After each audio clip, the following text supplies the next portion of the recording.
Tuhan sungguh-sungguh baik dan setia ya. Terus memberi kita makan. Selalu ada pewahyuan yang baru. Itu bukan dari saya, itu dari Roh Kudus. Saya hanyalah saluran yang tidak sempurna. Karena itu di akhir tahun ini jangan sampai dilewatkan tanpa berdoa. Minimal doa jikalau bukan doa dan puasa. Besok, ini kan live-nya tanggal 30. Besok tanggal 31 Desember, saya akan menyampaikan sebuah pesan profetik untuk visi tahun depan. Yang saya dapatkan, saya terima sebuah rema di hati saya. Namanya begini, The Year of Praise and Provision, atau tahun pujian dan penyediaan. Saya percaya Tuhan menyertai orang-orang yang sungguh-sungguh hati memuji. Nah, saya akan jelaskan nanti. Jangan lewatkan ini bersama keluarga, dengan orang-orang yang Anda kasihi, sama-sama di kaki Tuhan seperti Maria mendengarkan suaranya. Seperti biasa, streamingnya ada di GMS Church, live streaming ya. Jangan lewatkan itu. Nah, sekarang kita siapkan hati kita untuk menerima pesan Tuhan hari ini. Sebab tahun ini segera menjadi masa lalu. Karena itu saya kasih satu message dari Tuhan yang berjudul bagaimana memperbaiki kesalahan masa lalu. Betul. Catat itu. Bagaimana memperbaiki kesalahan masa lalu. Karena tahun ini segera menjadi masa lalu kita. Buka bersama dengan saya di 1 Raja-Raja pasal 12 ayat 1 sampai 11. Ini cerita tentang pecahnya kerajaan Israel menjadi dua di zaman cucu Daud, yaitu anak Salomo bernama Rehabeam. Dan kita lihat dan pelajari bagaimana Rehabeam diperhadapkan dengan sebuah situasi sebenarnya dari masa lalu, sudah dari zamannya Salomo ayahnya. Nah, gimana dia menghadapi itu, menentukan kerajaan itu utuh atau pecah menjadi dua. Masa depan belum terlambat, masih terpapar di depan kita. Keputusan kita hari ini akan menentukan sekali. Jangan sampai kita masih terus hidup di masa lalu kita. Karena masa lalu tidak bisa mendikte kita. Apa yang sudah terjadi, ya sudah terjadi. Nasi sudah jadi bubur katanya. Tapi jangan lupa, bubur pun bisa diberkati. Asal hati kita bersih, hati kita benar di hadapan Tuhan hari ini. Minta tuntunan Tuhan, mumpung belum terlambat. Kenapa? Ini tahun mau berlalu. Tapi kan di depan kita ada tahun yang baru. Itu brand new. Jadi kita masih bisa buat keputusan yang benar dan atau salah, baik atau buruk. Masih belum terjadi. Jadi, destiny atau nasib kita ada dalam keputusan kita hari ini. Karena itu jangan memutuskan sendiri, libatkan Kristus di dalamnya. Apalagi ini resolusi di akhir tahun, mari kita buat janji baru. Atau kita bikin perjanjian dengan Tuhan. Mari kita belajar dari firman ini akan mengajari kita hal-hal praktis dari Roh Kudus. Ayat pertama, kemudian Rehabeam pergi ke Sikem, sebab seluruh Israel telah datang ke Sikem untuk menobatkan dia menjadi raja. Ayat pertama positif sekali. Si Rehabeam mau dinobatkan menjadi raja. Inilah posisi advantage atau kelebihan kita anak-anak Tuhan. Kita semua itu sudah by status anak-anak raja. Seperti lagu sekolah minggu, aku anak raja, engkau anak raja, kita semua anak raja. Kita semua itu ahli waris Kristus loh. Kita semua itu ahli waris kerajaan Allah. What could go wrong? Apa yang bisa salah? Kalau kita ini sudah dapat janji Tuhan mewarisi semua berkat-berkat Kristus. Mewarisi semua janji-janjinya. Apa yang bisa menjadi salah kaprah? Kalau kita tidak punya the right attitude, sikap hati yang benar. Apalagi di dalam cerita ini adalah cucunya Daud, anaknya Salomo. Rehabeam harusnya sudah mencuri start dari generasi-generasi sebelumnya. Kok bisa pecah kerajaan itu? Kita harus ambil pelajaran dari kehidupan orang muda ini bernama Rehabeam. Nggak muda-muda banget sih, dia sudah umurnya 40-an. Tapi kita bisa pelajari bahwa sekalipun hari ini masa depan kita cerah, kita bisa merusaknya kalau kita jauh dari Tuhan. Ayat 2. Segera sesudah hal itu kedengaran kepada Yerobeam bin Nebat, pada waktu itu dia masih ada di Mesir. Sebab ia melarikan diri ke sana dari hadapan Raja Salomo, maka kembalilah ia dari Mesir. Muncul satu karakter baru, selain Rehabeam ada yang bernama Yerobeam. Mereka berdua bukan saudara, karena Yerobeam bukan dari rumah Daud. Yerobeam ini sudah ada sejak zaman papanya Rehabeam, yaitu Salomo. Pokoknya terjadi sesuatu perselisihan, pertikaian.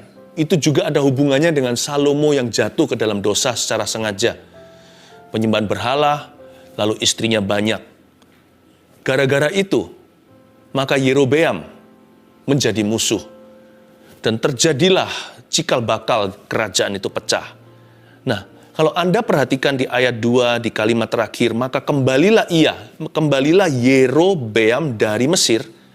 Itu memperingatkan kita hari ini kalau segala isu dari masa lalu kita yang tidak pernah kita selesaikan di hadapan Tuhan, dia akan kembali menghantuimu dan mencoba mengagalkan masa depanmu. Kalimat maka kembalilah ia dari Mesir itu momok bagi keluarga Daud. Bagi Rehabeam anak Salomo, itu seperti hantu kembali dari masa lalu. Itulah sebabnya jangan simpan yang namanya bangkai yang terjadi di belakang kita. Selesaikan di hadapan Tuhan. Jangan simpan dosa atau hal-hal tertentu yang Anda sembunyikan. Di penghujung tahun seperti ini, mari kita bawa terang-terangan ke hadapan Tuhan. Segala sesuatu harus dibawa ke dalam terang. Maka kembalilah Yerobeam dari Mesir untuk menghantui Rehabeam, anak Salomo itu. Selesaikan segala sesuatu di belakangmu yang belum pernah Anda selesaikan. Termasuk segala kesalahan kita di belakang. Harus kita itu menemukan closure atau penutupan. Makanya saya beri judul hari ini bagaimana memperbaiki kesalahan masa lalu. Karena dalam Kristus kita bisa memperbaikinya. Cuman caranya harus cara Tuhan, bukan cara manusia. Manusia kan sukanya begini, kalau ada problema, disapu di bawah kolong ranjang. Pura-pura nggak ada, manusia itu pandai dan bakat untuk menyangkali. Kita itu pintar hidup dalam denial. Hidup di dalam penyangkalan. No. Confess your sin to God. Make known your failures. Akui dosamu di hadapan Tuhan. Beritahukan segala kegagalan. Jangan sembunyikan. Sebab Tuhan sayang kepada orang yang terus terang. Ayat 3. Orang menyuruh memanggil dia. Lalu datanglah Yerobeam dengan segenap jemaah Israel dan berkata kepada Rehabeam. Ayat 3 ini ada pesuruh daripada Rehabeam sang raja memanggil Yerobeam untuk datang. Dan Yerobeam datang dengan segenap jemaah Israel. Dan berkata kepada Rehabeam. Ayat 3. Belajar untuk mendengarkan. Kalau kita mau berhasil jadi orang, belajar dengar-dengaran dengan Tuhan, dan belajar dengar-dengaran dengan sesama juga. Karena Tuhan juga bisa pakai orang di kiri kanan kita untuk memberitahu sesuatu, atau mengoreksi kita, atau memperingati dan memperingatkan. Coba ya, kalau kita evaluasi, kalau kita introspeksi diri, banyak sekali dari kegagalan dan kesalahan kita di masa lalu itu karena apa? Karena kita gagal untuk mendengar. Karena kita nggak mau mendengarkan pertama-tama Tuhan yang sudah selalu memperingatkan kita lewat firman, atau kita nggak mau mendengarkan peringatan orang-orang yang peduli dengan hidup kita. Nah, sebentar lagi saya tunjukkan bahwa Rehabeam ternyata tuli rohani. Punya kuping, punya telinga, tapi nggak terbuka untuk suara rakyatnya. Padahal Yerobeam tidak bermaksud untuk huru-hara. Awal mula dia datang itu untuk menyampaikan aspirasi. Tapi Rehabeam terlalu angkuh. Semua problema itu karena kekerasan hati. Percaya nggak? Nggak semua sih, tapi hampir semua. Mayoritas daripada blunder-blunder hidup kita itu karena kita terlalu angkuh dan tidak mau dengar-dengaran dengan Tuhan, dan juga tidak mau terima masukan. Jadi sebelum saya bicara lebih lanjut tentang bagaimana memperbaiki kesalahan masa lalu, perbaiki dulu sikap hati. supaya Tuhan bisa memperbaikinya bersama dengan Anda. Ayat 4, ini kata-kata daripada Yerobeam beserta rakyat. Ayahmu telah memberatkan tanggungan kami. Maka sekarang ringankanlah pekerjaan yang sukar yang dibebankan ayahmu dan tanggungan yang berat yang dipikulkannya kepada kami, supaya kami menjadi hambamu. Jadi waktu itu, Yerobeam beserta seluruh bangsa Israel, mereka bermaksud baik sih. Mereka hanya memberitahu kalau kami ingin untuk mengabdi kepadamu Tuhan, ya Baginda, tapi gini ya, dengarkan keluh kesah kami. Di zaman ayahmu, terlalu berat, terlalu nggak masuk akal. Oke sih, menurut saya sih. Rehabeam tidak usah tersinggung atau marah. Ayat 5. Tetapi ia menjawab mereka. Ini jawaban Rehabeam. So far so good di ayat 5 ini. Pergilah sampai lusa. Kemudian kembalilah kepadaku. Lalu pergilah rakyat itu. Ayat 5 masih baik. Dia menyuruh mereka untuk kembali sampai lusa. Jadi oke lah untuk beli waktu supaya kita bisa berdoa dulu. Jangan tergesa-gesa atau terpaksa harus memutuskan hari ini atau sekarang juga. Jikalau masih memungkinkan, kita mempertimbangkan.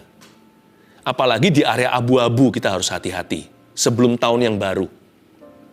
Atau kalau ini nanti disaksikan lama setelah live-nya, selalu hati-hati untuk mengambil segala keputusan kalau itu melibatkan banyak orang.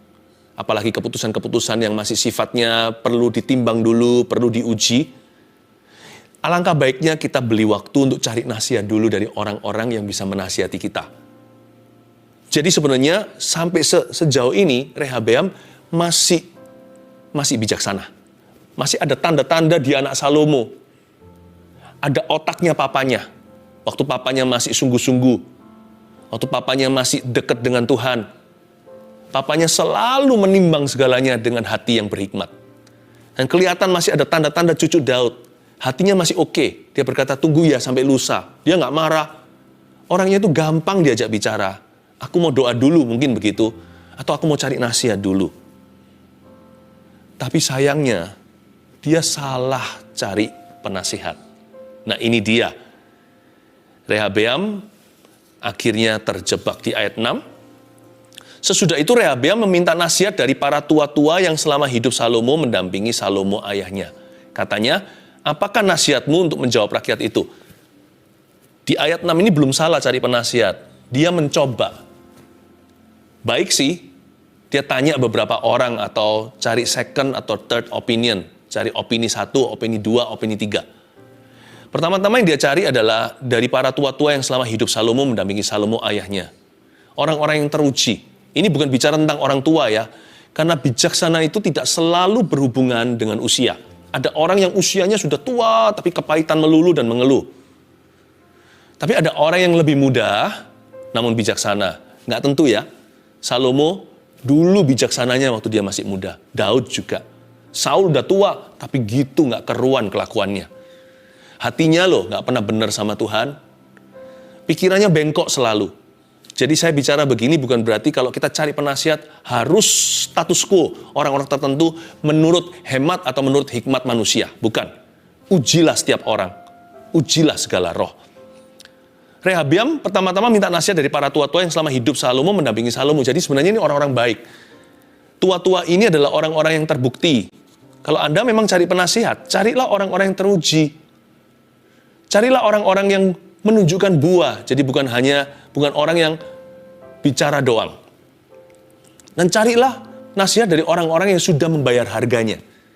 Jelas-jelas di depan mata orang-orang itu berbeda dengan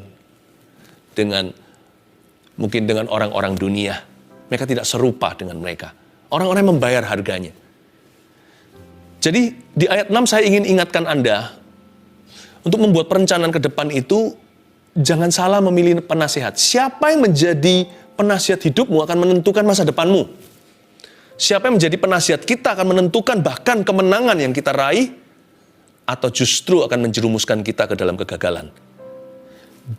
Jangan salah memilih penasihat di dalam hidupmu. Jangan duduk bersama dengan pencemooh, jangan berdiri di jalan orang berdosa, jangan dengarkan dan jangan lakukan nasihat orang fasik. Jangan izinkan semua orang bisa bicara dalam kehidupanmu. Tapi pilih-pilih, uji. Tapi juga jangan pilih orang-orang yang mengenakan telinga kita saja, yang yes man, yang memberitahu kita apa yang kita ingin dengarkan, bukan apa yang kita butuh dengarkan. Dalam memilih, kita harus objektif. Kita harus minta pertolongan Roh Kudus. Dan kita harus tahu apa yang kita mau. Kalau kita mau sukses dalam Tuhan, betul-betul berhasil dalam kehidupan rohani kita pertama-tama. Kalau kita mau berhasil menurut cara Tuhan, dan carilah orang-orang yang dapat dipercaya, yang sudah membuktikan diri, yang teruji, yang berbuah, yang membayar harganya. Sekalipun kadang-kadang orang-orang ini yang bisa menyakiti Anda dengan nasihatnya yang tidak sesuai dengan keinginanmu. Lebih baik kita itu berpayung di bawah payung yang kuat daripada payung yang indah tapi bocor airnya. Memberi kita nasihat yang kita inginkan, tapi hidup kita bocor, tidak karuan. Lebih baik saya punya payung yang keras dan kasar, yang mungkin akan menghardik atau menegur saya ketika saya salah. Tapi gara-gara itu hidupku tidak bocor. Kasih karunia Tuhan tetap ada. Ayat yang ke-7. Mereka berkata, ini nasihatnya tua-tua. Jika hari ini engkau mau menjadi hamba rakyat, mau mengabdi kepada mereka, dan menjawab mereka dengan kata-kata yang baik, maka mereka menjadi hamba-hambamu sepanjang waktu. Bagus ini. Tahan dulu dia, tahan di ayat 7 ya, nanti saya akan kembali ke situ. Kita lihat ayat 8. Tetapi ia mengabaikan nasihat yang diberikan para tua-tua itu. Aduh, seperti ada suara Roh Kudus. Oh no. Lalu ia, yaitu Rehabeam, meminta nasihat kepada orang-orang muda yang sebaya dengan dia dan yang mendampinginya. Nggak ada salahnya dengan meminta nasihat dari orang-orang muda. Tapi ini bukan hanya orang-orang muda, tapi orang-orang yang berfoya-foya. These were party boys. Ini adalah anak-anak muda yang suka party, dugem, bahasa zaman ini.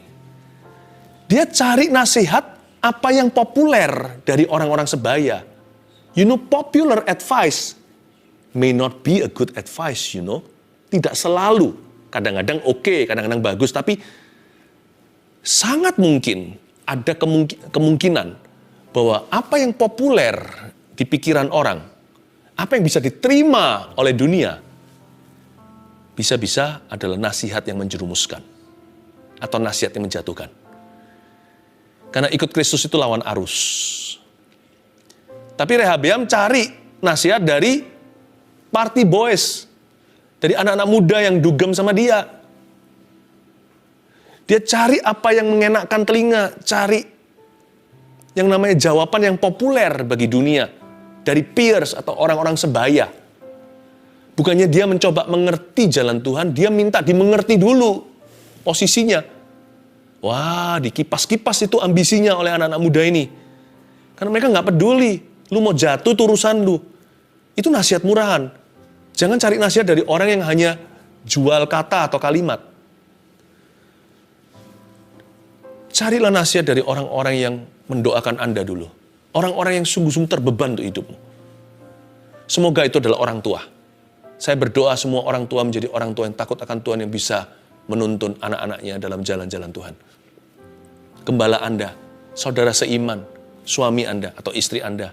Saya berdoa agar suami dan istri tidak menjadi seperti Ananias dan Safira, yang gak bisa saling menasihati, tapi sama-sama berdosa dan dikutuk oleh Allah. Anak juga bisa menasihati orang tuanya loh. Karena Tuhan juga bicara lewat anak kecil. Berdoalah untuk orang-orang yang berdoa untuk Anda. Saya paling percaya dan mendengarkan kata-kata orang-orang yang mendoakan saya, yang bisa mengikuti musim hidup saya. Bukan hanya sekedar memberitahu kepada saya apa yang saya mau dengarkan, tapi orang-orang yang sungguh-sungguh membawa saya di dalam doa-doa pribadinya. Karena orang-orang itu pasti tidak mau aku jatuh. Orang-orang itu pasti mau aku bertumbuh. Orang-orang itu pasti mau saya berhasil. Karena orang-orang itu punya rasa tanggung jawab untuk hidup saya. Mintalah orang begini. Ini aset tak terhingga dalam kehidupanmu. Tapi ayat 8 sayang ya, Rehabeam tidak mau mendengarkan, malah minta nasihat dari orang-orang yang enggak ini. Ayat 9, katanya kepada mereka, apakah nasihatmu supaya kita dapat menjawab rakyat yang mengatakan kepadaku, ringankanlah tanggungan yang dipikulkan kepada kami oleh ayahmu. Lalu orang-orang muda yang sebaya dengan dia itu berkata, you ready? Beginilah harus kau katakan kepada rakyat yang telah berkata kepadamu, ayahmu telah memberikan tanggungan kami, memberatkan tanggungan kami, tetapi engkau ini, berilah keringanan kepada kami. Beginilah harus kau katakan kepada mereka. Ya, siapkan hatimu mendengar nasihat mereka. Saya sampai geleng-geleng kepala. Lihat kalimat berikutnya. Kelingkingku lebih besar daripada pinggang ayahku. Maka sekarang ayahku telah membebankan kepada kamu tanggungan yang berat, tetapi aku akan menambah tanggungan kamu. Ayahku telah menghajar kamu dengan cambuk ya. Aku akan menghajar kamu dengan cambuk yang berduri besi. Orang Malaysia bilang, alamak, ini apa-apaan? Pada hari lusanya datanglah Yerobeam dengan segenap rakyat kepada Rehabeam.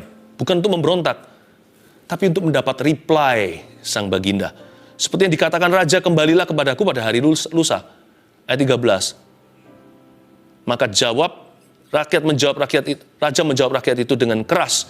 Ia telah mengabaikan nasihat yang diberikan para tua-tua kepadanya. Sampai ayat 13 saja. Ya, saya tambahi ekstra 2 ayat.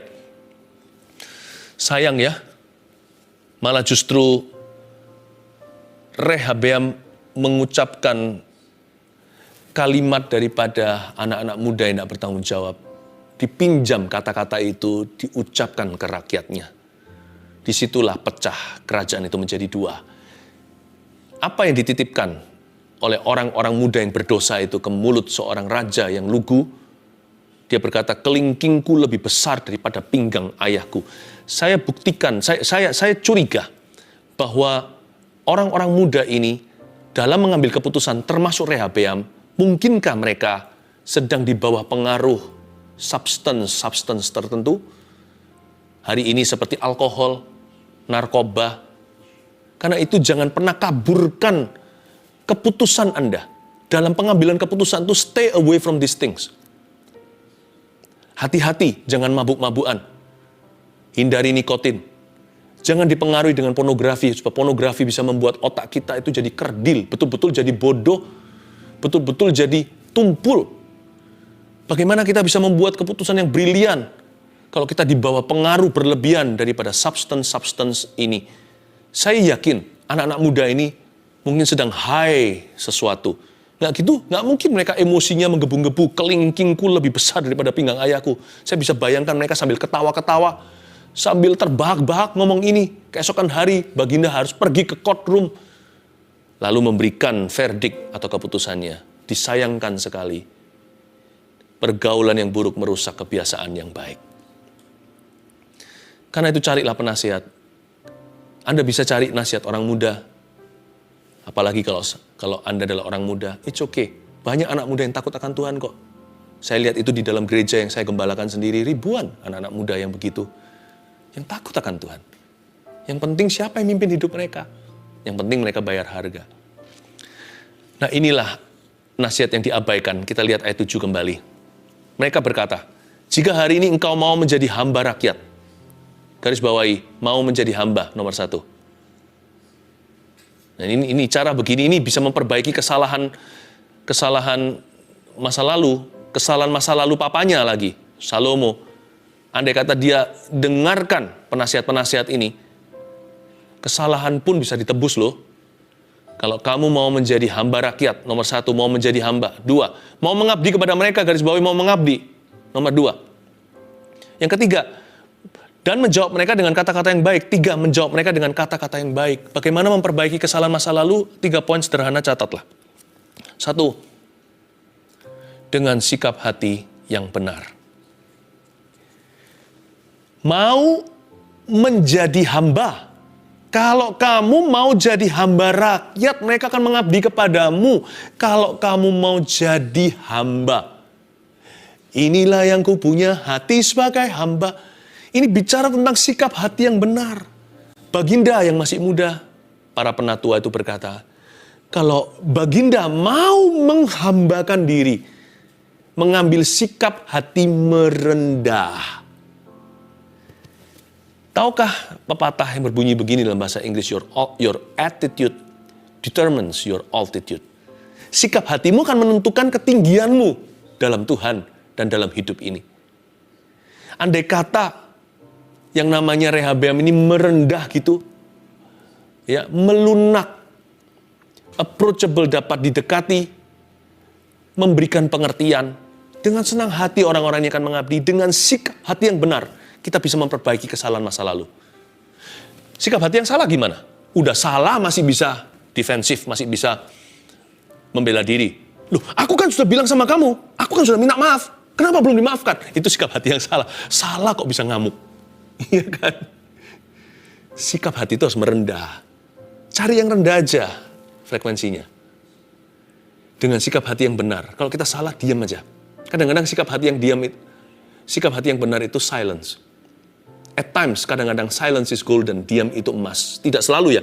Kalau kita lihat sesuatu yang salah, kita diam saja. Dalam konteks itu, silence is sin. Diam itu berdosa. Kita harus menjadi saksi Allah kan? Tetapi kalau kita yang salah, atau keluarga kita yang salah, dan itu kesalahan dari masa lalu saya, atau masa lalu keluarga, atau masa lalu orang lain yang harus saya pikul dan tanggung hari ini, lihat, perhatikan dan camkan, tanamkan. Sikap hati yang benar jauh lebih menyelesaikan daripada kita protes, membela diri, ngamuk lagi. Kalau Anda tahu Anda pernah salah atau salah seseorang, tunjukkan sikap hati yang benar, bukan hanya kepada Tuhan, kepada orang itu. Itu jauh lebih menyembuhkan, jauh berpotensi memulihkan, dan jauh lebih mendamaikan. Sekalipun bukan berarti langsung beres kalau Anda sikap hatinya benar, langsung semua masalah itu pergi, ya enggak. Tapi progresif. Lebih progres dan bukan regres, bukan mundur. Yang kedua, mau mengabdi dengan komitmen yang nyata. Sikap hati itu hanya 50%, sisanya itu harus ada kenyataan. Memang Tuhan melihat hati, tapi manusia melihat bukti, jangan lupa. Perbuatannya dulu, baru pengakuannya. Dalam hal ini saya ganti, saya balik. Kalau asal ngomong aja, saya kembalikan hutang saya ya. Memang betul keluarga saya salah larikan uang. Saya akan ganti, supaya keluarga saya jangan nanti akan dipermasalahkan. Nggak usah ngaku-ngaku, saya bisa dan sebagainya, kasih janji muluk-muluk. Yang penting kalimat secukupnya. Saya kembalikan, termnya begini. Tolong kasih saya kelonggaran, saya pasti usahakan. 3 bulan kemudian saya kembalikan segini. Lalu 1 tahun nanti kembali segitu. Udah gak usah banyak bicara. Jangan janji-janji palsu, gak usah muluk-muluk selangit. Tunjukkan komitmen yang nyata. 3 bulan kemudian genapi janjimu. 1 tahun berikutnya jangan kurang 1 peser pun. Dengan komitmen yang nyata itu, orang lebih bisa memaafkan. Jangan tuntut, udahlah Tuhan bilang bebaskan hutang. Itu biar Tuhan bilang sama orang yang memiutangi Anda. Kalau sana ada yang utang, kalau saya yang utang, jangan bilang begitu. Tapi kita harus bertanggung jawab. Dengan komitmen yang nyata. Tunjukkan komitmen. Tuhan memang lihat hati. Tunjukkan bukti sama manusia. Ya. Makanya itu dikatakan di sini mau mengabdi. Kata mengabdi itu dedication. Yang ketiga, terakhir. Dan menjawab mereka dengan kata-kata yang baik. Yang ketiga, dengan pemilihan kata yang baik. Choice words. Jangan banyak bicara dengan pemilihan kata. Penting sekali untuk mensosialisasikan atau mengkomunikasikan posisi kita di mana dalam memperbaiki kesalahan yang kita pernah perbuat di masa lalu, atau di tahun ini yang segera menjadi masa lalu, sebentar lagi tahun baru, ini sekarang live-nya akan 30 Desember tahun 2020. Choice words dengan kata-kata iman, pengharapan, dan kata-kata kasih. Suami istri lagi bentrok, lagi geger, lagi berantem. Kalau kita lagi ngamuk, lebih baik jangan bicara. Secukupnya ngomong sesuatu. Dengan pemilihan kata yang baik. Kata-kata hari-hari ini di zaman teknologi bukan hanya keluar dari mulut, tapi juga dari jari. Yaitu yang kita teks ke HP seseorang. Jangan kalimat-kalimat yang menusuk, yang membunuh karakternya. Kalau Anda tidak bisa berdamai terlebih dahulu, mending kata-kata yang sifatnya netral, pilihlah choice words. Pemilihan kata-kata itu penting sekali untuk pemulihan hubungan. Bahkan pemulihan kerjasama dalam dunia kerja. Klien dengan supplier, dengan partner, itu semuanya penting bagaimana kita dimengerti dan mengerti. Pemilihan kata-kata sangat menentukan. Makanya di sini sang tua-tua berkata, kamu harus menjawab mereka dengan kata-kata yang baik loh ya. Kamu harus mau menjadi hamba, tunjukkan sikap hati. Kamu harus mau mengabdi. Kamu harus tunjukkan komitmen yang nyata. Setelah itu, tolong penuhi janjimu. Ngomong A, ya harus melakukan A. Ngomong B, yang melakukan B. Tapi jawablah mereka dengan kata-kata yang baik, yang bisa mereka mengerti, yang bisa membuat sejuk di hati, adem di dada. Tapi nggak usah muluk-muluk membuat curiga. Ini too good to be true. Orang ini hanya jual kata-kata. Jangan kata-kata yang bisa dipertanggungjawabkan. Kata-kata yang secukupnya untuk bisa membuat kita mulai di halaman pemulihan. 1, 2, 3 tersebut catatlah. Dan saya berdoa, apapun kesalahanmu tahun ini, akan diperbaiki tahun depan. Nasi jadi bubur kan? Bubur itu kita doakan. Supaya menjadi berkat buat perutmu dan keluarga. Bubur pun bisa diberkati. Haleluya.